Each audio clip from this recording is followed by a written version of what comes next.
नमस्कार, मैं बबीता काजल। आज हम बात करने वाले हैं बीए द्वितीय वर्ष के लिए नाटक के तत्वों पर। नाटक के तत्वों पर इससे पहले हम 3 वीडियो में बात कर चुके हैं।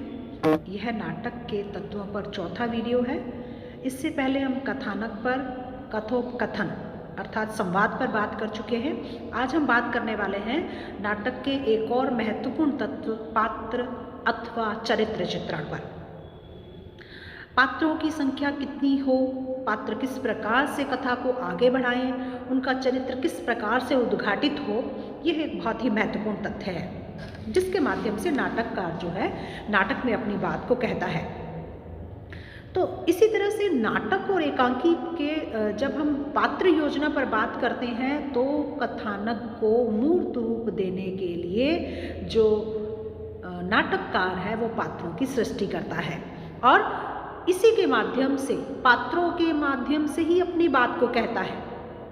पात्रों के माध्यम से नाटककार की अपनी विचारधारा, अपने विचार, उसके अंदर के द्वंद्व और उसके अंदर के बहुत से प्रश्न और समस्याएं जो है वो सामने आते हैं। पात्र ही कथा को गति देते हैं, उसको विकसित करते हैं। लेकिन पात्र योजना के लिए बहुत ज़रूरी है कि जो नाटककार है या एकांकीकार है वो ऐसे पात्रों को चुने जिनका संबंध सामान्य जनजीवन से हो, इसके साथ ही जिनका अपना स्वतंत्र और निजी व्यक्तित्व हो, यह भी बहुत जरूरी है। पात्रों का व्यक्तित्व बोध ही कथा वस्तु को सहज विकास प्रदान करता है, इसलिए पात्रों का भी सहज होना अत्यंत आवश्यक है। पात्र क्या करते हैं, उनकी जो क्रियाशीलता है उससे भी नाटक की सफलता जो है वो नियंत्रित होती है, संतुलित होती है। इसलिए इस तरह से पात्रों का जो चरित्र चित्रण है उसमें नाटककार को बहुत सावधानी बरतनी चाहिए, बहुत सतर्कता बरतनी चाहिए।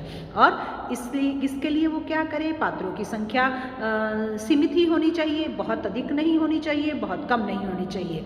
वही एकांकी सफल कहा जाएगा जिसमें पात्रों की संख्या सीमित होती है। और एकांकी का प्रमुख नायक प्रमुख है, चाहे वो नाटक का प्रमुख पात्र है वो नायक कहलाता है। इसी तरह जो स्त्री पात्र होती है वो नायिका कहलाती है।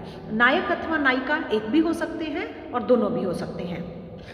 इस तरह से चरित्र चित्रण के माध्यम से पात्र जो हैं वो कथा को अपने कंधों पर लेकर आगे बढ़ते हैं।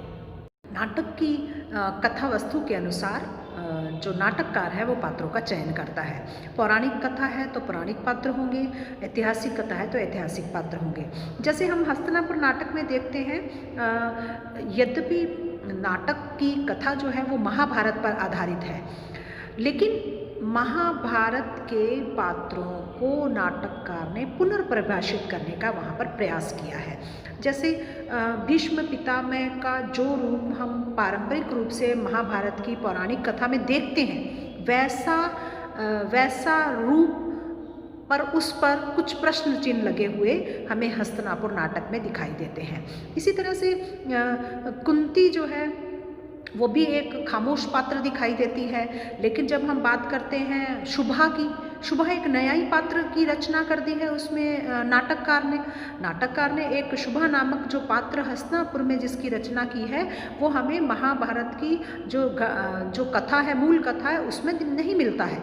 उसमें हमें दासी का जिक्र मिलता है, विदुर की माँ का जिक्र मिलता है, दासी पुत्र कहलाते हैं, यहाँ तक संकेत मिलता है। लेकिन नाटककार ने हस्तिनापुर नाटक में अपने रचना कौशल के माध्यम से कुछ ऐसे पात्रों की रचना की है जो मूल कथा में नहीं है, और कुछ जो पारंपरिक पात्र हैं उनको भी नया रूप दे दिया है। और बहुत सारे प्रश्न चिन्ह उन्होंने भीष्म पितामह के पात्र पर लगाए हैं। और इसी तरह से शुभा नामक जो दासी, जो सूत्रधार भी है कथा की, वह बहुत रोचक अंदाज से उस कथा को कहती है।